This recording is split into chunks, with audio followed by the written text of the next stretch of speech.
Thank you so much to everyone who tunes in, and I'm so sorry I could not last week. There was this whole issue with the internet at my house. I'm so sorry for everyone. But welcome back to Sickening the Podcast. I'm your host, Inaya. This is the podcast where we talk everything about illness, disability, and hospitalization, especially for teenagers. And this week, I'm really, really happy to get Nancy from KIDSvCANCER on the podcast. I was thinking about this the whole time we were in DC to have somebody on, and I'm really lucky that Nancy had the time to come and sit down with me. So Nancy, if you would like to introduce yourself and your role at KIDSvCANCER, that'd be great. Sure. Yeah, sure. Thank you, Inaya. So I run a small nonprofit, KIDSvCANCER.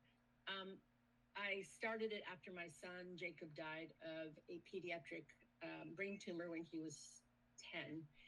He was healthy until 8, or I thought he was healthy. And then he was diagnosed, very sick for 2 years, and then he died. And my takeaway from this experience with Jacob was, there were like the drugs that are available for kids with cancer, for teens, for anyone with a rare disease. Like there are not adequate drugs, and there are not adequate incentives for drug development. And so I'm a lawyer. So I formed KIDSvCANCER, and I've been working on infrastructure and legislative initiatives to encourage companies to develop more drugs for kids with cancer. And, if we can get, there are hundreds of billions of dollars worth of value of the U.S. pharmaceutical industry. And it's a huge industry. If we could get 1% of that dedicated to kids, it would be transformational. It would be incredible. Yeah, and we saw that at Climb the Hill. It's such a fun experience, but it's like also so like educational too. Like I think it's so like when I came back, that's like all I heard from like a lot of my classmates who saw it through social media and what we were doing. Like it's not something that like every kid gets to do, but it's such a privilege and such an honor to go out and like advocate for kids like us.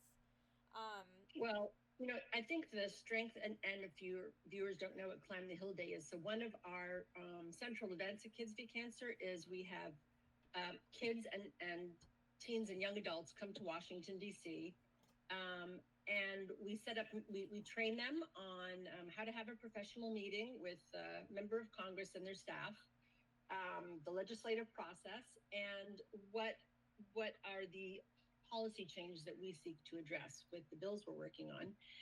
We put the kids in groups, no adult supervision. We give them a map and an agenda, a schedule, and we say, see you at lunch, see you at the end of the day. And it's a great experience for you, and I'm so happy. But the reason we do it is because it is so important for getting bills passed. We are the only group in Washington, D.C. that has kids only or young adult only advocacy. Everyone else thinks you all don't know how to do it, you'll go south, whatever. And it's actually the opposite. It's the most effective, powerful group advocating in DC on Capitol Hill. And that's why we do it. We do it because, let's be honest, nobody wants to talk to me. I'm like a mom. I'm depressed. I have opinions. I get angry. Like nobody really wants to talk to me. They want to talk to you. You're gorgeous. You're, optimistic. The world is your oyster. You have all these incredible new views. You're coming into your adulthood, and you are the thrilling person to talk to. And so that's why, these events, the purpose is to put you in front of the decision makers, and you can do what adults can't do. And that's why we do it. And maybe that's why it makes it so special for you, is that this wasn't just like a learning experience. This wasn't some school class. Like we pay for this program at KIDSvCANCER. We don't charge for it. And we pay for it out of our budget because it works for our goals, which is getting bills passed. Yes. It really felt like this like moment that like, oh, this is like real stuff. Like this is beyond just like our hospital room. This is beyond like just like group meetings and like Zoom calls. It's like a real thing that we have to do for us and like for the next child. So that like sort of like focuses into like my next question. With KIDSvCANCER, they focus on changing policy to accelerate pediatric cancer research. So, what are some of the bigger legislative policies or achievements or wins, I guess, you guys have achieved so far, and how do you collaborate with lawmakers, scientists, and families to help make this change happen? That's a great question, Naya. So in 2000, so my son Jacob died in 2009, and what we did, we founded Kids v Cancer, and when I say we, it's me and Jen Flynn, our outreach director, who runs the Climb the Hill Day. And I just want to say about Jen, we are like yin and yang. I think we're a perfect duo because I'm all about being effective and getting the bills passed and using Climb the Hill Day to do what adults can't do. And Jen's all about making it a great experience for the kids. So sometimes we clash a bit, but even in that clash, I think that's like where the secret sauce is. Yeah. Okay, so in 2012, Congress passed our first bill. It was called the Creating Hope Act, or it's also called the Pediatric Priority Review Voucher Program. The problem we were seeking to address is this, and you know this. There's no drug development for a lot of pediatric cancers. Unfortunately. I bet there are no drugs developed expressly for osteosarcoma. I bet everything you've had is off-label. Pretty much, girl. Yeah, and that's not right. Why is it? Because like how many people in the United States have osteosarcoma now? Not so many. And so that's the problem. It's really hard for companies to come in and, get a return on investment for their research. And it's incredibly expensive. And we ask in our society, for-profit entities develop drugs. So we've got to give them, and they rely on investors to raise the money. So they got to pay the investors back with return on investment. That's how it goes. So we got now we call it the Pediatric Priority Review Voucher Program, or the Voucher Program, PRV. Anyway, it's also been reauthorized twice, and it's created $9 billion worth of incentives. 9B with a B. Yeah. And 60 new drugs for kids. So it's pretty exciting, but it had to be reauthorized last December, and Congress didn't reauthorize it. So that's one of our efforts right now. I mean, how can you not reauthorize a program that, results in so many important drugs coming to market? And by the way, no taxpayer consequence. That $9 billion were transfers from big pharmaceutical companies to small companies. Like, yeah. That's like we didn't pay for it. Yeah, when we were talking to the senators in their offices, one of the main things they would ask or point out, like, oh, zero taxpayers, like, how do you guys, like, do that sort of thing? And then we would have to talk about it. That's one thing that they would point out. And one of the reasons it's so amazing, Inaaya, to have you and other MIB agent, JAB, and Next Gen members leading the groups, because most of the groups were led by you and your peers, is that you're all like sophisticated, you're trained, you learn the policy, you learn how to answer these substantive questions. And if you don't, it's okay. But you guys are pretty phenomenal. Thank you so much. So yes. Anyway, so that was our first bill. Our second bill is Race for Children Act. It gives FDA the authority to require pediatric studies, like whenever a new cancer drug is developed for adults. Previously, the drugs wouldn't be studied in pediatrics, even though the drug already existed, and the companies, for a lot of reasons, were reluctant to share the drugs with academics to do the studies. Now, the FDA can require them. So that was our second bill. And now we have our third bill, which is a bill that you're contributing to, Give Kids a Chance Act. It has 301 co-sponsors right now. Yes. Yeah. So it's doing well. And it passed the House Energy and Commerce Committee, and I think it's going to get passed this year. Hoping so.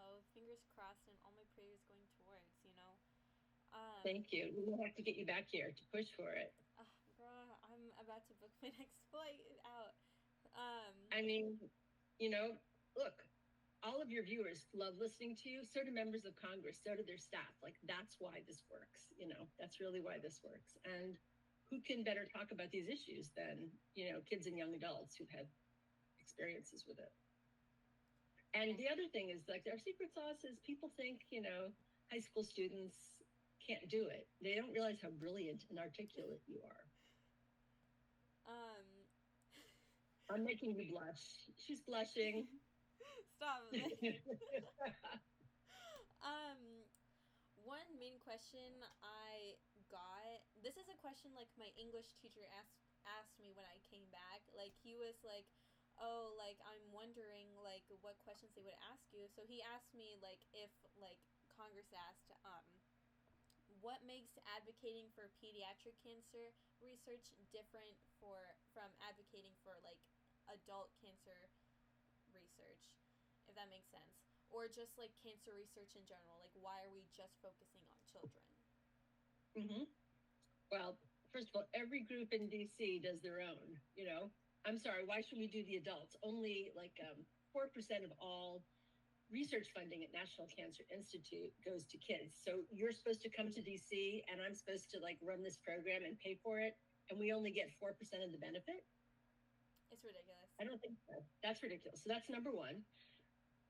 The other way you can ask this question is, well, why fund pediatrics preferentially? Like, why not just fund cancer research in general? Kids are 100% of our future, and we're underfunding the research. So what we're saying is, as a society, are we doing it the right way? No, we're not. So let's improve it. Let's change that. Yeah, I think. And by the way, just so you know, like the breast cancer folks, they're out in DC right now. They're on Capitol Hill. It's Breast Cancer Month, which is great. There's the leukemia folks come, prostate cancer, pancreatic cancer. Everybody has their own group. We're not a disease-specific group. We are an age-specific group. I think society preferences young adults and kids. But they should, right? One thing that Representative, I can't recall his name. It's so bad. I think Representative Mike Keeley, who was at the summit the day before we went on the Hill. He was saying his speech and it was so moving. There was like tears in the audience, maybe for me too. But he said something that's like just stuck with me, and like I said it to the senators too. He said that it's like 25% of our youth that's diagnosed with cancer, but it's like 100% of our youth that's going to be our future. So we need to be investing in what we have. Yeah, absolutely. And if you only have limited funds, do you spend them on the elderly or do you spend them on kids?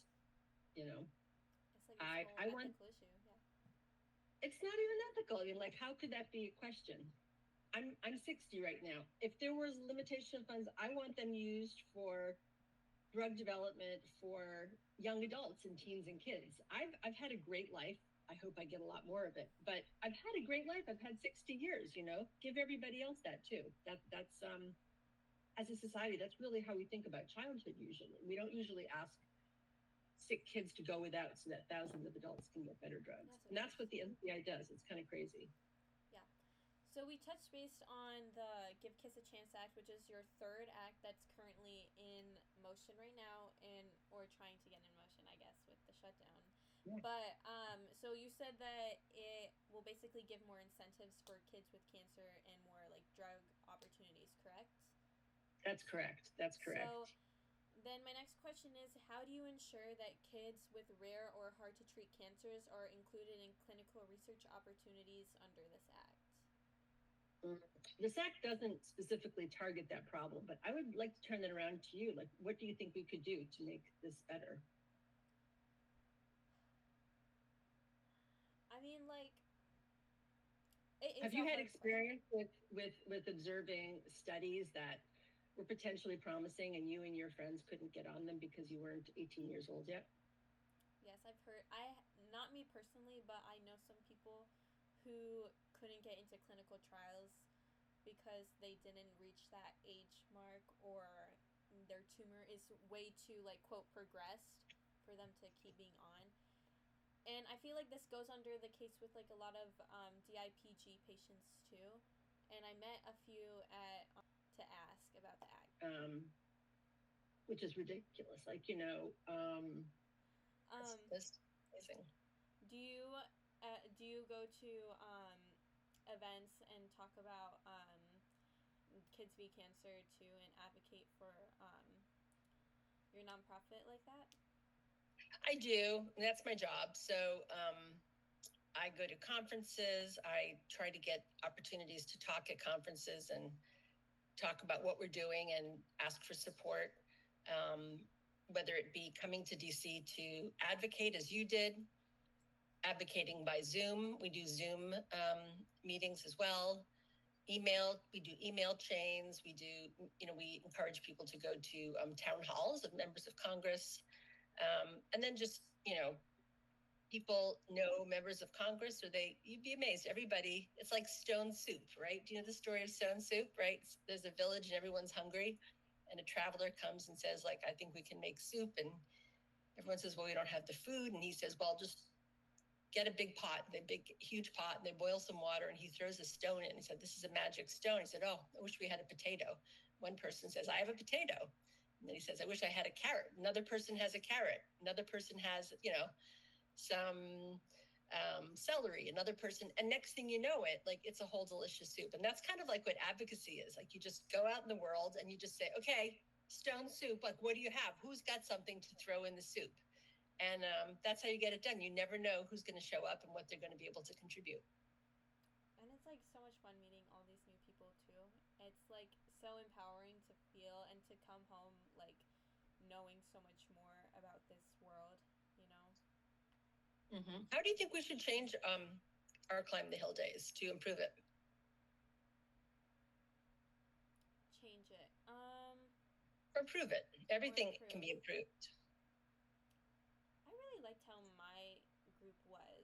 Like, I felt like we all kind of clicked, and it was like the age group too, and plus like everyone sort of had like something to share with the Congress, so it wasn't like, oh, like I'm just here because I have connections, stuff like that. You know what I mean? It was like everyone had like something personal, which I thought was so empowering. It wasn't just like like I'm just like here just for fun, type thing. I know there might have been like a problem with some other group like that was kind of maybe like that. So maybe just I think being careful about who is like up here with us, especially since like we have like from my side, I guess, like I know we have people who are coming in who's still in treatment, doing radiation, like just out of chemo, stuff like that. So I think just like being aware of like who we have on the hill. Yeah, I know, absolutely. Yeah. But I thought it went really well. Maybe we could like, I don't know. There was like some moments where I could feel like some of my group was just like turning towards me to talk most of the time, and like I was kind of encouraging like, oh, like do you want to add anything, or like I know like you mentioned something when we were walking over here that could be like good to add. So maybe like I guess like either like you or Jen like talking to like the group like in general and like discussing like, oh, like what are some things like we know like you can like just say like off the top of your head to senators, so like you feel a bit more comfortable talking to these politicians. Yeah. We should have some practice sessions, just some dry runs. Yeah, I think a few more practice sessions would be good, because I think after we took like that group picture or whatever, we just all dispersed, and like it was like a bit like I felt like my group was like a bit tense, like, oh, we're about to go like do this, I don't know what to do, and like blah blah blah. And I was like, oh, listen, it's like my first time too, low key. But then like we get there and I'm like, okay, like you can like breathe, like it'll be okay. Like we're meeting with like senators, but they're here to listen to what you have to say. Like they're not gonna like look at you and be like, oh, like you're so dumb for thinking this way. Like why would we ever support you? No one's never gonna tell you that. They're gonna just listen to you. But then we get there and it's like, oh, they like kind of like turn me and I'm like, girl, you can say something. It's okay. Like it's okay. I got you. Like you can say what you want. So Inaaya, I'm going to ask actually you and your peers to put together a training program for the kids. Like, it doesn't have to be me and Jen. I mean, we're not there in the meetings, right? Maybe, through an MIB project, you could all come up with a strategy for training new members of Climb the Hill Day. I think that would be something like a lot of us would be interested in when it comes around that time again to go back to Climb the Hill. Yeah. It might be better to do it in Zooms though beforehand, sure. so people have time. Yeah, definitely like on Zoom like before, just so like we know what we're walking into, so we're not like we're not like huddle up in like Anne's like hotel room at like 12 and like talking what to do for the next day. Yeah. But you know what? That's the process. It's terrifying until you do it. Yeah, It's exactly. like, it's just going to be terrifying. I mean, yeah. All your listeners, I bet none of them have gone on Capitol Hill. And I think they're all thinking, oh my gosh, to do that would be really hard, right? Very, very, I'm sure that a lot of people would love to do it, and that's awesome. And we'd love to have them, but it's really hard. The first time you do it, it's terrifying. It is. Like, the first meeting, I was, like, shaking. I was like, oh, what am I supposed to do? Like, I was, like, almost, stumbling over my words, but, like, I have to, like, clutch and, like, be like, okay, like, get it together. Like, we can do this, you know. But, yeah, I mean, like, I feel like even going through all that, it felt so rewarding at the end of the day to be like, yeah, we did that. We accomplished that. We could do anything after this. Yeah, you can. You can. That sort of led me into one of my next questions. If and when the bill passes, how do you see this changing the future of pediatric cancer treatment and research? And if you want to, while answering this too, like, what challenges has the bill faced in Congress, and how can people at my school or people who are listening, how can they support that? Okay, that's like 17 questions. Sorry. So let me go backwards. That's okay. First of all, how can people in your school support it? So, first of all, members of Congress want to hear from kids. And so, Inaaya, you and I can work out, you're in Illinois, right? Yeah. So we can work out the remaining representatives who haven't co-sponsored from Illinois, and you and your friends could just start writing them and just saying, look, I'm just a high school student. I care about this issue. Why haven't you co-sponsored the bill? That's all you have to say, We have all the information for students to send emails, or if you want to get together and do some Zoom meetings, Jen can set up some Zoom meetings. We even have, for people who, it depends on how much time you want to spend. If you want to spend a lot of time, a Zoom meeting is great. If you've got enough time to write a letter, an email is great. When you write the letter, don't chat GPT it. I'll tell you why. Okay, guys, it's not like an ethical thing at all. The thing is, when you chat GPT it, the reader knows. So we did a whole bunch of letters this summer, a letter campaign, and I could tell everybody who chat GPT because they wrote the same exact letter. They didn't know because they wrote a good letter, right? The first one I read, I was like, wow, this is a really great letter. This kid can really write. Second one, I'm like, oh, maybe Anne gave them some like outlines of what to do. By the fourth, I'm like, okay, this is all chat GPT, and they don't know that, like, I know, and that the staffers know. Yeah, I could even like put them, there were about 8, I could put them all together, and I could just show you something. They had the same phrases in them, the same structure, the same paragraphs. So it's yeah. Don't ever do chat GPT on a topic if someone else is doing the same topic, because you'll get the same paper. Yeah, of course. Yeah. So, of course, you never use ChatGPT when you're not supposed to, right? When I'm not supposed you can't. When you're not supposed to. No, it's a great thing. Anyways, and then if you only have like a minute or two, that's okay. We have like this widget we can give you, and like kids can just go on and you write your name and your address, and then it automatically formats a letter to your representative and your 2 senators. And you just add a couple sentences about what you care about, and it zings right over. So we can do that too. And I'm going to, after this meeting, I'm going to send you some of this information, and I'm going to ask your viewers, well, they can do one of 2 things. They can go to KIDSvCANCER's website and talk to Jen, who's our outreach coordinator. But if you want to do an Illinois-specific effort, Inaaya, if you have the time, which would be incredible, I would love it if you headed that up. Girl, I will like take out time in my day to always do something for this. All right, let's do it. Yes. But yeah. Okay, what's going to be different when we give Kids a Chance Act passed, and why hasn't it passed yet, and what the heck is going on? Guess what percentage of bills that are introduced into Congress eventually pass into law? I'm going to guess like 2%. Oh, you know the answer. It is 2%. Yeah, that's no fair. I must have told you before. I want a refund. No. I like swear. I was like thinking like it's definitely under like 5%. Like I was like I remember her telling me this like if I get this wrong like she's gonna think I'm a horrible listener. No, I don't think you're horrible.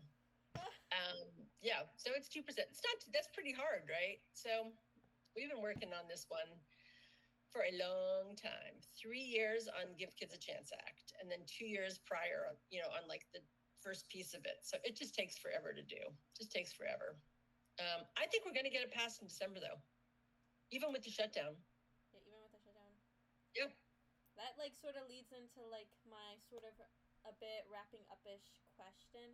How does the government shutdown take place in all of this? Like, what is like it exactly like affecting, and like how do you think we can really like move past it like in like good time sort of thing? Well, first, I want to talk about what's at stake for those of us who care about healthcare and people with disabilities and Yes. and people who are fighting, serious illnesses. So, first of all, on November 1st, we are all going to get our insurance providers are going to give us our new premium rates for the next year, and they're going to be double for a lot of Americans. Double. I mean, oh my God, insurance is so expensive as it is, and Americans can't afford that. Kids can't afford that. I mean, I think a lot of kids your age are going to, like a lot of college kids are going to say, forget it. I'm just going to go without insurance. And then God forbid they get cancer, like what happens to them, right? So that's one thing. So the Democratic position is we won't pass this budget law until this issue is resolved.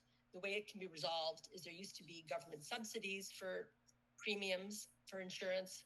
We need to extend them. And the Republican position is let's just open the government now and we'll talk about it later. The thing is, I think it's kind of a disingenuous argument because they've been saying that since January. They've been refusing to talk about this issue, and they've made no commitment to extending the subsidies. I think that's a real problem we need to talk about. And another thing, okay, so one is our health insurance is going to get really more expensive, but the other thing is, I don't know if you remember earlier this year when President Trump came out and he said that he wanted medical research funding cut by 40%. Do you remember that? I remember this one. Mm-hmm. And it hasn't yet.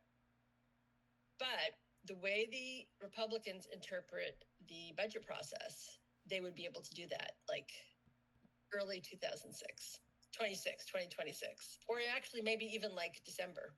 Yeah. No, just I guess, yeah. No, actually, yeah, like starting this fall, they could cut medical research by whatever they wanted to. And the Democratic position is, if Congress appropriates $7 billion to National Institute for Health for medical research, you got to give the whole thing to them and they get to spend the whole thing. And the president's position is that's a cap. I can spend up to $7 million, but I can spend anything less than that too. And that's another big disagreement. So I don't know about you, but I don't want medical research cut. And the Republican position is we can cut it by 40%. We can cut it by 80% if we want to. But the president said, no, I want to cut it by 40%. So I think, there's a real chance it could be cut by 40% if the Democrats don't prevail on this shutdown issue. That's what's at stake. It's a lot. Yeah, it's really a lot. And a lot of crazy things happening. It's going to be one more, right? always, there's always room for more, I know. So if any of you listeners are listening, call your representative and just say that, you care about medical research and you care about reasonably priced, health insurance. Those are the goals. Tell them, talk to your Republican members of Congress, if you have any, or your Democratic members of Congress, if that's who's representing you. It's really important that Congress hears that Americans care about these issues. Yeah. And that's what we did on Come to Hill. Yeah. Yes. But yeah. Is there anything else you think we should add? Well, I don't know. I mean, this has been kind of crazy. This is fantastic. I guess the other thing is, when you're in high school, you may feel like, well, I just need to do all this work because I'm going to be an adult one day and I'm going to have agency and I'll have a chance to change the world. And my request is start changing it now because we need your help, like literally this minute. And you all have voices, even if you can't vote yet, it doesn't matter. Your voice absolutely matters in the political process. And history is marked and changed by young adults. It's not marked and changed by people like me. It's marked and changed by people like you. So if you're in high school, if you're 18, vote. If you're 17, tell members of Congress you care, protect voting rights, advocate for protection of medical research. You can do all of these things right now. You don't need to be out of college to start making a difference. That's it. How's that? I love that. Thank you so all right. much. Yes. I really liked this one, honestly. And I feel like, because I Climb the Hill, it does make me think, like, what do I really want to do when I'm older? Because advocacy has been a part of my life since I was, like, maybe 12. And it's, like, something I, like, continue to look forward to and something I continue to try to do a lot in my week, in my month, in my year, And I loved KIDSvCANCER. Great. Let's start, but Inaaya, let's start an Illinois focused, young adult group. Give it a name and let's do it. We need to, yeah. Right after this one, okay. I have to go to youth and government at my school, because I'm a legislator for that, and we're writing a bill for that today. So that's great. That'll be fun. What's the bill on? Right now, that's what we're still trying to figure out, because then in March we'll go down to Springfield to our state capital, and we'll be advocating for the bill that we made in my 3-person group, and it'll be really fun to do it against a bunch of other schools and see who will who will get their bill passed in Springfield. So yes. So that's what I'm trying to focus on right now. And you know how I've written 2 bills that got passed. And so the way you do it, the most important thing, you think, okay, what's the big problem that you want to address? So for me, it was pediatric drug development. And then you think, so first you have to define the problem. And then there are going to be a million different ways to solve it, right? Or solve a piece of it. Anyway, you can't solve the whole thing, but you can solve a piece. So which piece do you want to solve? And when I think about this, I try to think of the narrowest change that's going to make the biggest difference. You don't want a huge number of changes. You want one small change that's going to be that pivotal moment where something changes. And you want to pick a bill that has a 2/3 chance of succeeding. So, you can do what you want. If you take something that's super, super progressive, you have to understand that you're going to be spending years and years laying the groundwork for it. And that's still going to be worth it. Or if you want something passed sooner, you would have to take a bill that you could find consensus really quickly, now on it. You'd have to find something. This is what KIDSvCANCER does. We design bills that Republicans and Democrats can embrace. So that's my personal sweet spot, because I like getting my bills passed in the near term. If you're a very conservative bill or a very progressive bill, it just takes you a lot longer to get it passed, or you may never get it passed because only 2% of the bills get passed. But do you have an idea of what your problem might be? Right now, we're thinking somewhere related to transportation and healthcare. We were really thinking about trying to increase accessibility for ambulances or lower the price for ambulances, because when you have to call 911 and you have to get an ambulance because God forbid somebody's having a stroke in your house or something like that, that ambulance is over what, $20,000 or $15,000. That's ridiculous for transportation. That is ridiculous. That's totally ridiculous. And then our whole problem is if it's government funded, then where how are we going to get that government funding thing? And then it's this whole debate in our group, should we make a government funded group, or should we make a state funded bill or something like that? But maybe it doesn't take money.